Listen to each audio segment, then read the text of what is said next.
Je vous propose un sujet sur le fascisme. Parce que vous savez qu'on adore ça. Et surtout parce que je critique souvent la période dans laquelle on vit, une période d'hooliganisme idéologique généralisé, dans laquelle on entend souvent des ennemis politiques se qualifier mutuellement de fascistes et tenter d'invalider ce qualificatif lorsqu'il s'adresse à eux, évidemment. C'est ainsi que des individus radicaux, de droite, Zemmour ou Le Pen, comme de gauche, Mélenchon par exemple, a été traité de facho par une candidate écolo, le saviez-vous? Et même ceux qui se présentent comme centristes, Macron, se font parfois interpeller comme fascistes. Bon, centristes, on pouvait peut-être y croire au début des années 2010, là c'est un peu compliqué pour Macron.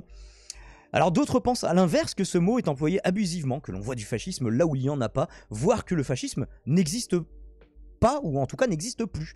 Commençons donc par une définition du fascisme, puisqu'on l'a vu dans le débat entre Dioclo, Badmulch, les gens ne semblent pas se mettre en accord sur la signification à mettre derrière ce mot. Généralement, en fait, on qualifie plutôt les personnes qui ont l'idéologie la plus radicalement opposée à la sienne. C'est pour ça que des gens de droite traitent des gens de gauche de fascistes. On nous traite de fascistes, le savais-tu, Lisandre? J'imagine que tu ne peux pas l'ignorer. Et donc l'idéologie qui t'est la plus radicalement opposée, tu as tendance à traiter l'autre de fasciste. Alors, pour certains, le fascisme, lui, se limite strictement au régime italien qui avait lieu entre 1922 et 1945, imposé par Benito Mussolini. Alors, petite parenthèse, ceci est la V1 en fait d'une chronique justement sur le fascisme que j'ai pas eu le temps de travailler autant que je le voulais, donc j'en ferai sûrement une V2 un petit peu plus poussée ultérieurement, mais je trouvais ça intéressant de vous en parler déjà dès aujourd'hui. Donc, entre 22 et 45, c'était Mussolini en Italie. Eux, c'était revendiqué, c'était le mot, ça venait de fascio, les faisceaux, et donc il fascismo. Ce qui signifierait que le fascisme... Ouais. Alors je crois qu'on dit le faisceau, mais qui est aussi un symbole de la République française et qui est sur les passeports notamment. Oui, alors après un faisceau en soi n'est pas fasciste, mais c'est... C'est une espèce de petite hachette là, de petite hache. Oui. Tout comme à la base, une Vastica n'est pas nazie, hein, donc en fait on fait des symboles. Non mais je trouve ça intéressant parce que moi j'avais bugué là-dessus en regardant attentivement le passeport, tu vois, de voir ce symbole-là et de voir que c'était appelé un faisceau et que effectivement c'est de là aussi d'où vient le fascisme, mais bon c'est un symbole qui peut être récupéré, qui vient de l'Empire romain à la base. Donc il y a Rick DHM qui nous dit c'était pas du fascisme, c'était du mussolinisme, donc il va encore plus loin. Même Mussolini, c'était pas du fascisme, tu vois. Ah bah alors il y en a pas du fascisme, alors c'est quoi le fascisme? C'est compliqué. Et du coup, ouais, en fait, pour les gens qui limitent le fascisme à Mussolini, ça signifierait pour eux que le fascisme en tant que doctrine n'a jamais existé auparavant et n'a plus jamais ressurgi depuis. Comment dès lors qualifier, on parle même pas d'Hitler, mais qualifier les régimes de Franco ou de Pinochet, par exemple, qui sont pas si loin que ça dans l'histoire. Et alors, le Larousse, par exemple, lui, a une définition plus limitative, plus prudente à apporter à cette définition, mais qui fait toutefois ressortir les aspects autoritaires et nationalistes de cette doctrine.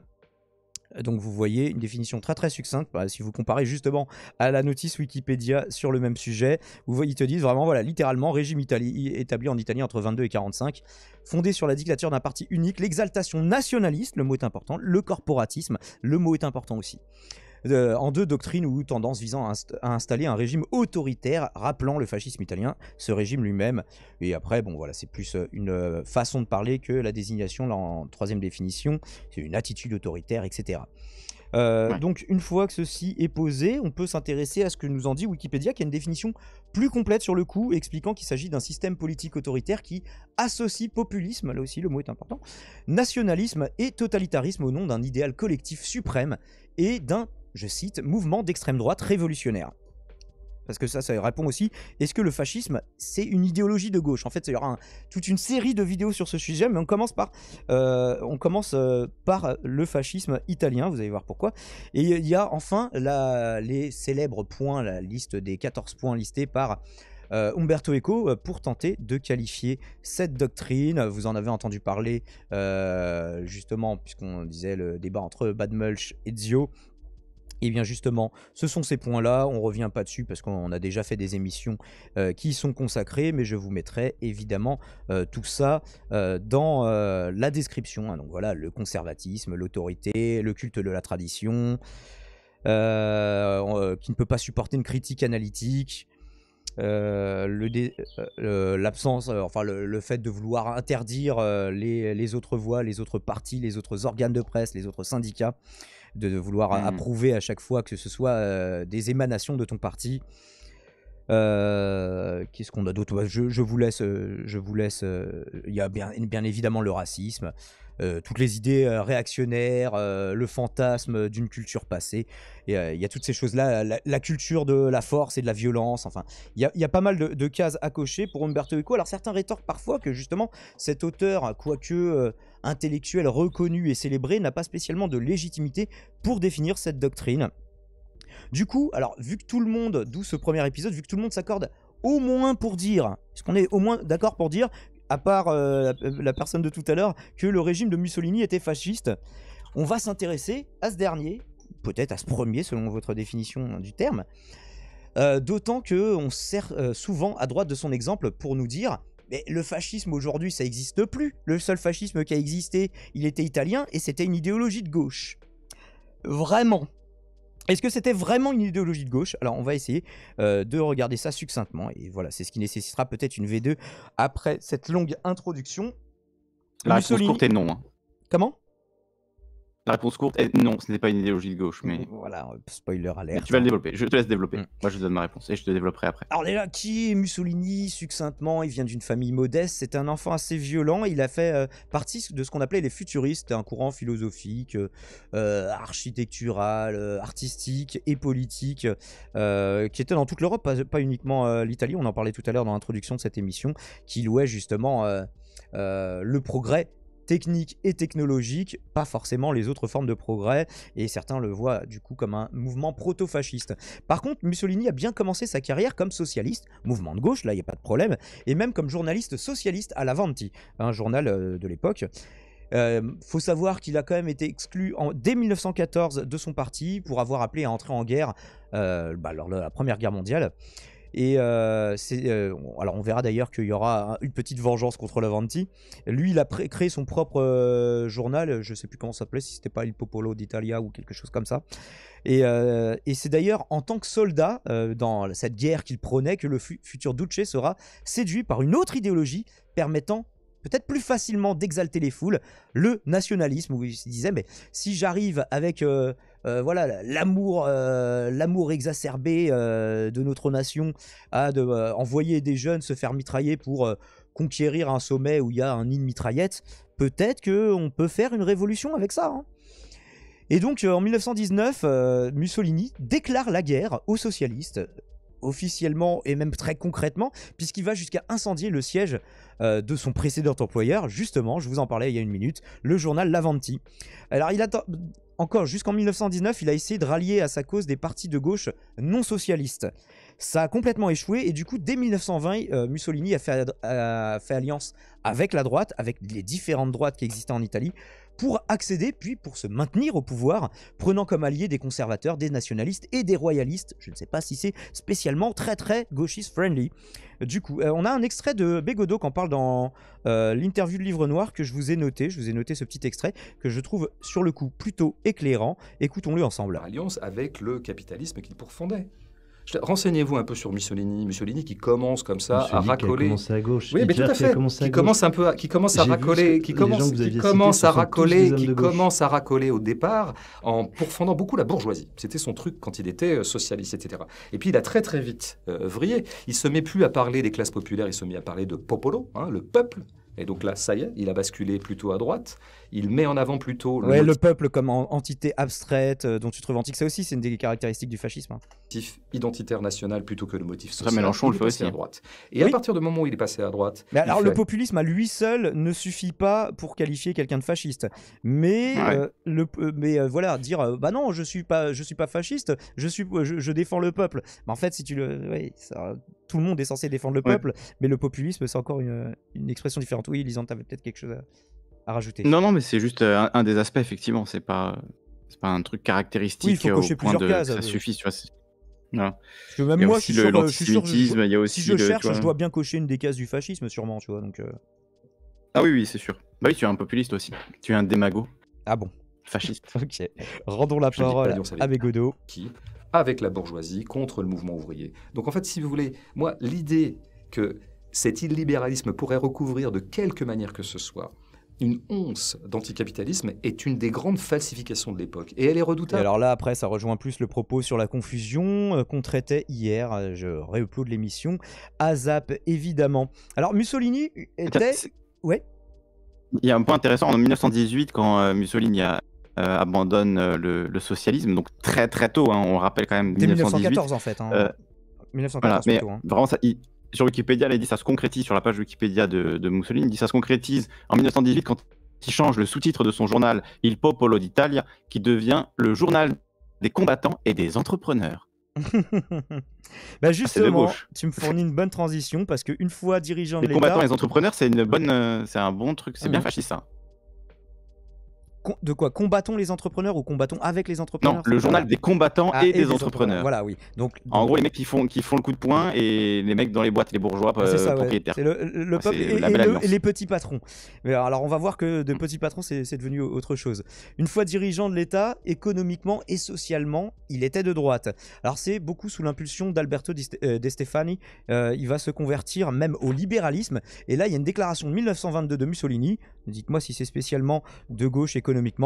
Nous voulons dépouiller l'État de tous ses attributs économiques. Assez de l'État cheminot, de l'État postier, de l'État assureur. Et quelques années plus tard, cependant, il va désavouer partiellement le libéralisme au profit d'une mutation, alors qui n'est pas très sociale. Hein. En fait, ça va se transformer en corporatisme d'État qu'il résume par la formule suivante: tout dans l'État, rien hors de l'État et rien contre l'État. C'est le début des lois fascistissimes. En fait, c'est en 1924, il y a un député qui se fait assassiner. Et à partir de ce moment-là, on monte de plus en plus dans la saloperie du côté du régime de Mussolini.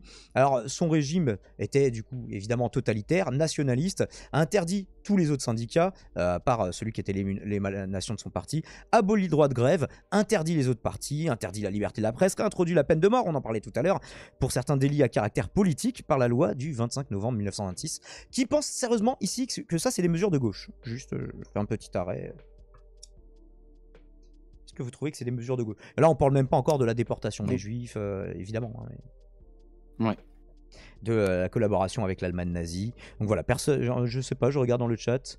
Mussolini était aussi soutenu par des partis de gauche, donc il n'était pas de droite non plus, selon le même raisonnement. Alors, quel parti de gauche, Fab Dugé? Quel parti de gauche de l'époque? Il vient d'un parti de gauche à la base. guerre dans la rue au parti de gauche, en fait. Donc c'est c'est faux. Il a dit voilà, encore une fake news, Fab Dugé. C'est ce que j'ai dit. Tu parles de toi. C'est toi qui répands des fake news toute la journée, Fab Dugé. Arrête de dire n'importe quoi. Il a dissous tous les partis de gauche de son pays, ouais. Donc c'est faux. Et effectivement, il faisait partie du Parti socialiste quand il était jeune, mais quand il est rentré au pouvoir et qu'il a créé le fascisme, ça faisait longtemps qu'il n'y était plus en fait. Il n'était plus dans cette mouvance. Bah déjà, il s'est fait dégager en 1914, donc. Absolument.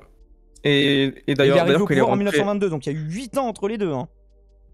Et quand il est rentré dans la Première Guerre mondiale, et qui tenait des positions ultranationalistes, il s'est opposé frontalement au Parti socialiste, qui lui défendait des positions pacifistes et qui était contre l'entrée de la guerre en Italie. Donc, Alors, du coup, j'ai presque fini avec cette chronique qui mériterait d'être étoffée parce qu'il y a beaucoup de choses à dire sur Mussolini et sur le fascisme mussolinien. Avant que tu conclues, là, je voulais dire quelque chose parce que pour moi, il y a une caractéristique du fascisme qui est effectivement qu'au début, ils font semblant d'être de gauche pendant un petit moment pour séduire les masses. Ça, c'est une réalité. Voilà, et Hitler l'a fait aussi. Parce que pour moi, Hitler, c'est aussi une forme de fascisme. Voilà, fascisme allemand avec ses caractéristiques, mais voilà, vraiment, il y a le même truc. Et pareil, Hitler s'est même allé un peu plus loin que Mussolini, parce qu'il y avait des gens à l'ESA et étaient plutôt des révolutionnaires qui voulaient une révolution socialiste violente, alors les SA, antisémite, c'était pas tous des socialistes, mais bon, bref. C'était pas des socialistes, mais ils voulaient une révolution pour les travailleurs, mais c'était des chemises brunes, tu vois, c'était dans le sens, ce côté, voilà, rouge-brun. Ils ont tous été égorgés, poignardés, fusillés pendant la mise au couteau, parce que c'était... Parce que ça allait contre les alliances d'Hitler avec la bourgeoisie, etc. Ouais, parce donc le fascisme, dans sa réalisation politique, finit toujours par une alliance avec la bourgeoisie. Et c'est exactement Oui, et les grands ce qui se passe en industriels. ce moment avec Le Pen. Et ça a été pareil pour Mussolini. Hein. Il y a des grands industriels qui étaient, dès 1914 en fait, étaient pro-guerre et qui ont apporté leur soutien à Mussolini. Donc, mais ça s'explique, hein, ça s'explique le fait qu'ils essayent de jouer un peu sur la gauche au début, c'est que pour faire adhérer les foules, enfin faire adhérer les masses à leur mouvement. Déjà t'es obligé de dire oui, les pauvres, ça va mieux se passer pour vous avec moi. Évidemment. Et voilà, c'est pour ça que je voulais rappeler, en fait, dans NSDAP, le A veut dire Arbeit, donc c'est un parti travailliste à la base, puisque à la base c'est le DAP, le Deutsche Arbeiterpartei, mais qui est devenu le NS et le national-socialisme qu'il a rajouté après. Mais le DAP existait avant Hitler. Et c'est pareil, ceci dit, il y a Mosley, si vous prenez Mosley, puisque j'en parle beaucoup dans mes reviews de Peaky Blinders, vu que c'est le sujet en fait, Mosley en Angleterre, c'était la même chose. Il venait du Parti socialiste. Petit à petit, le mec, parce que là, mais il mériterait une vidéo à lui tout seul, Mosley. Hein. Il a voulu, en fait, il est parti du Parti socialiste, enfin travailliste anglais. Et il a fondé son truc qui était un parti national-socialiste qui était calqué exactement sur Hitler et c'était le fascisme anglais. Et à chaque fois, c'est le même modèle. Hein. En fait, pour que le fascisme arrive à son apogée, c'est toujours en période de crise. Donc il se nourrit du désespoir du peuple, en fait, tout simplement. Ouais. On y est. Là, oui, on est en pleine crise, et on voit l'extrême droite qui monte. Etc. Et de toute façon, c'est souvent en temps de crise, hein, évidemment. Et en temps de crise, ça appelle de la radicalité. Et du coup, et les gens sont aptes aussi à gober plus facilement des choses, on leur fait croire que leur vie vont changer. Quand on est désespéré, on est plus facilement apte à croire. C'est que Macron, en 2017, il a déjà été élu sur ce constat-là, tu vois, il a déjà été élu contre Le Pen et tout, et en 5 ans, il a juste aggravé la situation massivement, tu vois, alors qu'il y avait une porte avec les Gilets jaunes qui demandait plus de démocratie, il aurait pu ouvrir cette voie, tu vois, de changement institutionnel, démocratique, etc. Il a choisi la route totalement inverse, de tout monarchiser, tout autocratiser autour de lui, donner plus de pouvoir à l'État, et au final, maintenant, si Marine Le Pen est élue, grâce à Macron, elle aura un régime beaucoup plus autoritaire, beaucoup plus, tu vois, elle aura une dictature à portée de main. C'est ça aussi le Macron du fascisme. Mais bien sûr, Macron évidemment, et c'est pour ça que ça rend malade de devoir choisir entre les deux, parce que les deux sont tu vois, c'est le bidon d'essence et le feu, tu vois, c'est voilà. Quoi qu'il arrive, ça regarde. Alors, est-ce que je peux juste reprendre ma chronique, s'il vous plaît? Sa chronique, oui. Vas-y, conclue. Sinon, on va vraiment pas s'en sortir. Mais note le message pour plus tard et tu y répondras. Alors, je vous parlais du corporatisme d'État. Le corporatisme, les corporations, en fait, c'est la réintroduction de corps intermédiaires via le système de guildes qu'ils ont réintroduit en Italie. Et était d'ailleurs salué par la droite française, notamment les royalistes, notamment l'Action française, justement. Donc, c'était un mouvement qui séduisait. Outre-Alpes, je ne sais pas si ça se dit, les transalpins de l'autre côté à l'ouest, c'est-à-dire les Français, et au-delà de la France, hein, on a vu que c'est une idéologie qui, dans plein de pays d'Europe, est à pop à peu près au même moment, et qui avait évidemment des liens entre eux. Hein. Par exemple, on parlait de Mosley. Mosley s'est marié avec Diana Mitford en présence d'Hitler, chez Goebbels, je crois. Enfin, c'est ce genre de bail. Hein. Donc, tous ces gens se connaissaient très bien et s'appréciaient, évidemment. Et puis le franquisme qui a duré jusque dans les années 70. Alors, on peut trouver éventuellement quelques décisions économiques qui pourraient être un petit peu considérées comme de gauche à la marge dans le mussolinisme, notamment la planification de l'économie. Est-ce qu'il a repris forcément les meilleures choses et les meilleures méthodes de gauche pour finalement asseoir son régime? Je ne sais pas. Ça ne s'était pas très très bien passé dans le mussolinisme. Il y a un truc qu'ils ont réussi, c'est assécher un marais, enfin les plaines du Pô ou un truc comme ça. Bref, je ne rentre pas dans les détails parce que là, c'est des choses qu'il faudra que je complète pour une V2. Et alors du coup, j'ai quand même envie de poser une question et d'y répondre par un petit extrait. Avec tout ce qu'on vient de dire, est-ce que finalement le fascisme n'est pas par essence un mouvement confus, pour ne pas dire confusionniste? Je sais que beaucoup de gens n'aiment pas le terme, et moi le premier, mais s'il y a un moment où il s'appliquait, ce serait peut-être celui-là. Et je vous mets un petit extrait d'Arte. Arte, soyez sympa, faites pas comme Canal+, s'il vous plaît. Attention, hein, Arte, non. Arte, ils sont vraiment vénères. Arte, ils sont vraiment vénères. Arte, ils sont vénères. Alors, le fascisme emprunte certaines idées à la gauche. C'est parmi les plus vénères, Arte. Ah d'accord, ok. Bon, on le saura. Ouais, à la limite, ne mets pas le son et avance image par image et lis les sous-titres s'il y a des sous-titres. Tu peux faire ça. C'était vraiment révolutionnaire. Le fascisme emprunte certaines idées à la gauche, mais les associe au nationalisme et à l'impérialisme. C'est ce mélange qui est nouveau. Et donc voilà, c'était simplement ce petit extrait que je voulais vous mettre. Et je conclurai cette chronique en précisant que alors le parti fasciste de Mussolini a été aboli dès la fin de la Seconde Guerre mondiale, mais il y a un parti qui a succédé au fascisme en 1946 qui s'appelait Movimento Sociale Italiano. Et depuis 1972, il s'est rename et il se nomme désormais, alors toujours Movimento Sociale Italiano, auquel ils ont rajouté Destra Nazionale, ce qui veut dire littéralement la droite nationaliste, CQFD. Donc, est-ce que le fascisme est une idéologie de gauche? Je vous laisse répondre à cette question. Pour les personnes qui veulent espérer pouvoir définir le fascisme comme un mouvement de gauche, et nous, les gens de droite et bien à droite, bah on n'est pas des fascistes du coup, vu que c'est un mouvement de gauche et que je limite la définition du fascisme à Mussolini. Eh bah déjà, dès Mussolini, c'est un mouvement d'extrême droite. Qu'est-ce que vous avez à répondre à ça? Allez. Et du coup, j'en ai fini avec cette chronique. Et je vous mettrai bien sûr tous les liens en description, sachant que je ferai une V2, que là c'est vraiment une version très peu travaillée, mais j'essaierai de vous faire quelque chose de mieux pour la V2 et on pourra voir les différents régimes fascistes, notre belle famille des fascistes, une série de vidéos, et oui, j'imagine, est-ce que ça vous enjaille? Est-ce que une série de vidéos sur le fascisme, vous êtes tous en transe dans le chat en train de hurler? Ouais, à mourir de rire. Bon bah écoute, je prends ça pour un oui, oncle Ben. Et je vous dis à la prochaine.